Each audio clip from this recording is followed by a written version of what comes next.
જગતના ચોકમાંથી એમ કહેવાય કે અમારી મીઠપ વાણી માંથી આજ તારા ચરણોમાં આવી છે બાપ. અને એ જનેતા એમ કહે કે આ થના દુનિયા છોડીને તારા દરબારમાં આવી છે તો એનો સદગતનો વાસ કરજે બાપ. કારણ કે જગતમાં આ દુનિયામાં ડાયરેક્ટ ઉદ્ધાર કરવાનું કારણ હોય તો એક ભજન જ છે અર્જણભાઈ. કારણ કે જગતમાં કોઈ એવી તાકાત નથી, કોઈ એવું શાસ્ત્ર નથી કે કોઈ એવો પરમાત્મા નથી કે ડાયરેક્ટ તમને ભજન સુધી પહોંચાડી શકે. પરમાત્મા સુધી પહોંચવું હોય તો ભજન કરવું જ પડે.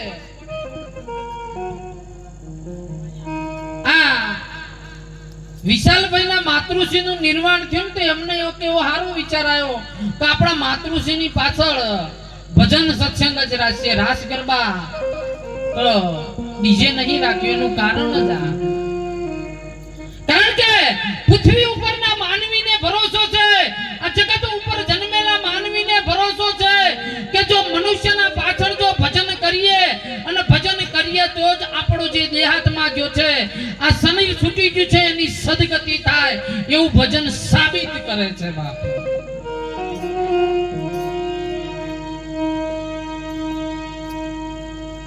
બાકી કાલે સવારે એમની 12માની વિધિ કરો એટલે પત્તર વિધિ કરો, સજા ભરાવો.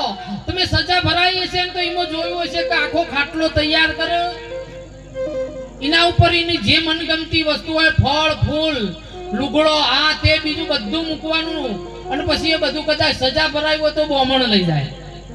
હા ને? હવે આ બોમણ લઈ જાય એટલે એરોઈ આલવા જાય કે ના ઘેર ખાય? તમે કોને આલ્યું? ઇના આલ્યું તો પછી ઓની સદગતિ કેવી રીતે થાય? હા, કારણ કે એ લઈ જાય અને ઇના ઘેર ખાહા નીનો છોકરો ખાહા પણ કોઈ દાડો કોઈને વિચાર કર્યો કે મેં આલ્યું તું તમારા બાપાને કે મારા ડોહા ના લ્યો? કોઈ પૂછવા ના જાય. પણ ભજન કરો એટલે તમોનો ભરોસો બેહાકા ભજન કરી છે એટલે આપર આ જીવાત્માની સદગતિ થાય થાય ન થાય. કારણ કે ગરુડ પુરાણની માલિપા લખ્યું છે કે 12 દાડા સુધી જે જીવાત્મા શરીર છોડીને જતો રહ્યો એનો આત્મા એમ કહેવાય કે એના પરિવારમાં એનો જે વાસ કે જે ઘર ક્રિયા હોય ને એની અંદર ભટકતો હોય છે. પણ એક માનું એમ કહેવાય કારણ કે જગતમાં માં એક એવી જેના કોઈ ઉપકાર કે પરોપકારની કોઈ સીમા નથી એવી જનેતા એમ કહેવાય બાપ. મારો કવિ કાગતો એટલા હુંદી લખે કે મોટા પવાળા માનવી પછી જગ છોડીને જાશે પછી કાગા એની કાર પછી તો ઘર ઘર મંડાશે કે કાગડા. પણ જનેતાનો ખોળો ખેલવા કવિ કાગતો એટલા સુધી લખે કે મોટા કરીને માનવી અમને ખેલો ખોળવ તણો હવે ખોળો ખેલવના કરને મને બાળક તું કાગડા. જગતની માલિપા આ પૃથ્વીની માલિપા એમ કહેવાય કે યોગ વિદ્યા જાણતો હોય, શસ્ત્ર વિદ્યા જાણતો હોય, કોઈ પણ વિદ્યા જાણતો હોય અને એમ કહેવાય કે એ વિદ્યા ઉત્પન્ન કરી અને એક જનેતાનું સર્જન ના કરી હશે અને એના માટે તો અમારો કવિ લખે બાપ.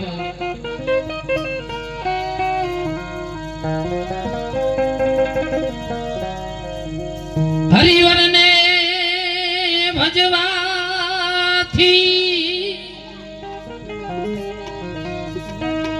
મળે પરમ કૃપાણુ પરમાત્મા.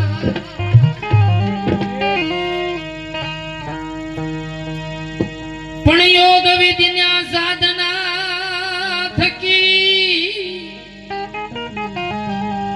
એક જડે નહીં જગમાં જનેતા.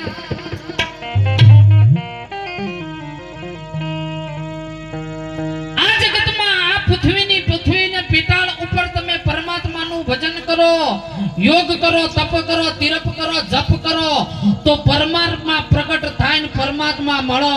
પણ આ ફના દુનિયા પછી છોડી જા પછી જગતની જનેતા તમને એ માં ના મળે બાપ. હે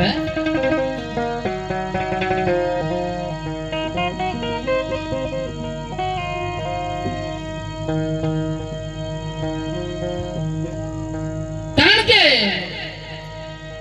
માં એક એવું અસ્તિત્વ છે, એવી ચીજ છે કે જેની કુદરત પણ એમ કહેવાય કે 18 વર્ષ ને 52 દિવસ એમ કહેવાય કે કાળિયો ઠાકર એમ કહેવાય કે યશોદાના એમ કહેવાય કે ખોળા ખેલવી અને જેદી એની માના જ્યારે પાસે આવ્યો ને ત્યારે એમ કહેવાય કે ઝાડવા સામે જોડી અને કાળિયો ઠાકર પણ રોતો તો બાપ. કે જેદી એમ કહેવાય કે અખિલ બ્રહ્માંડનો નાથ કાળિયો ઠાકર જમવા બેઠે અને એની માયામયી ભાણાની મારી પા ગોરહ પીરસ્યું ને ત્યારે એને એ ગોકુળની ગાયો યાદ આવી, એ ગોકુળની ગોપીઓ યાદ આવી, એ ગોકુળનું પાદરિયાને યાદ આવતું હતું. કારણ કે 18 વર્ષ ને 52 દી એમ કહેવાય કે મથુરાની માલિપા થી જ્યારે જેલમાંથી છૂટ્યો ને ત્યારે હતો ને બાપ, ત્યારે નંદ બાવાના નેહડે એમ કહેવાય કે એને નેહનો નેહ લાગ્યો હતો.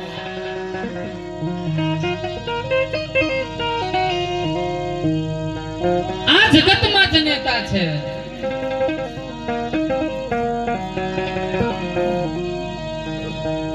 જેથી એમ કહેવાય કે શિવાજીની ભાઈ જીજાબાઈ નું દેહાંત થાય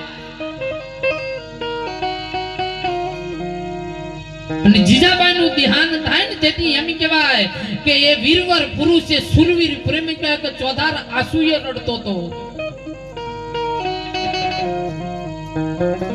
અને 14 આંસુએ રડતો હતો ને ત્યારે કોઈએ એને પૂછ્યું કે બાપ આજ તમારી માતૃશ્રીનું અવસાન થયું છે ને તમને રોણું આવે છે, પણ તમે તો સુરવીર છો, ક્ષત્રિય પુરુષ છો ને તમારી આંખમાં આંસુ શોભે નહીં બા. તેથી શિવાજીએ જવાબ આપ્યો તો કે આ જગતમાં મહારાજ કહેનારા, સિંહ સાહેબ કહેનારા, વીરવર પુરુષ કહેનારા મને લાખો મળશે, પણ માડી તનો હોકારો મને કહેનારી મારી જે જીજાબાઈ નહીં મળે, મને શિવો કહેનારી મારી માત નહીં ચડે બા.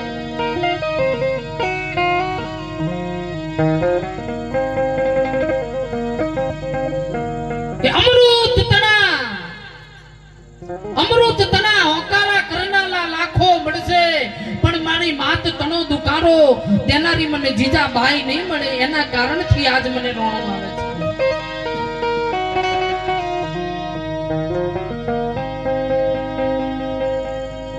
જગતમાં હમણાં રંભાઈએ સરસ મજાનું શરૂઆતમાં ગણપતિ વંદના કરીને એમાં પાછળના 2 ચરણ આયા.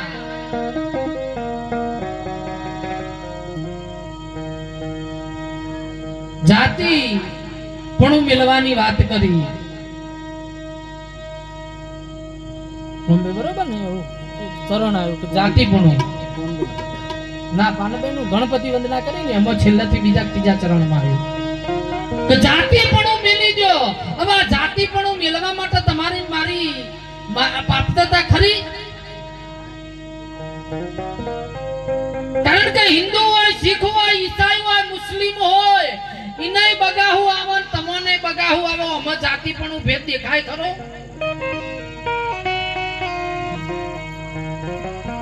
ઇને જઠરમાં જઠરાગ્નિ લાગે એટલે એમાં અગ્નિ પેદા થાય ને એને ભૂખ લાગે. હિન્દુ ને લાગે, મુસલમાન ને લાગે, શીખ ને લાગે અને ઈસાઈ ને લાગે. ઓમાં